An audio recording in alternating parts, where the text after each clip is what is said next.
কি আপনার? আপাতত কোনো সমস্যা নাই। গত সপ্তাহে কোমরে ব্যথা পাইছিলাম, ডাক্তার ওষুধ দেওয়ার পর এখন ভালো বোধ করছি। আমি কি আপনাকে আপনার শারীরিক সমস্যার কথা জিজ্ঞাসা করছি? আপনি প্রত্যেকদিন আমার পিছে পিছে হাঁটেন কেন? তো পিছে পিছে হাঁটবো না কি করব? আপনি কি আমাকে পাশে হাঁটার অনুমতি দিচ্ছেন? ও, তার মানে আপনি আমার পাশে হাঁটতে চান? আপনি কি আমাকে পছন্দ করেন? না, পছন্দ থেকে অনেক বড়টা করি। এই, পছন্দের থেকে বড়টা আবার কি? ভালোবাসা। আমি আপনাকে ভালোবাসি। I love you. Do you love me? আমার বাড়ির আবদার পাইছে।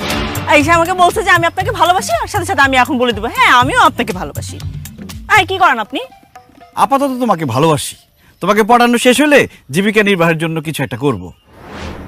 নাম কি আপনার? সানি। ওমর সানি? যা, আদনান সানি। আদনান স্বামীর ভক্ত তো। আপনি পড়াশোনা করছেন কতটুকু? অনেকটুকু। এই আইএ বিএ অনার্স মাস্টার সব পাশ করে ফেলাইছি, কিন্তু মেট্রিকটা পাশ করতে পারিনি। বলেন কি, ম্যাট্রিক পাস ছাড়া আপনি অনার্স মাস্টার সব করছেন? কিভাবে? আরে বাবা, মেট্রিক তো পাশ করছি, সি গ্রেড পাইছি। সি গ্রেড পাশ কোনো পাশ হলো, এই জন্য আমি নিজের মেট্রিক ফেলই বলি। ও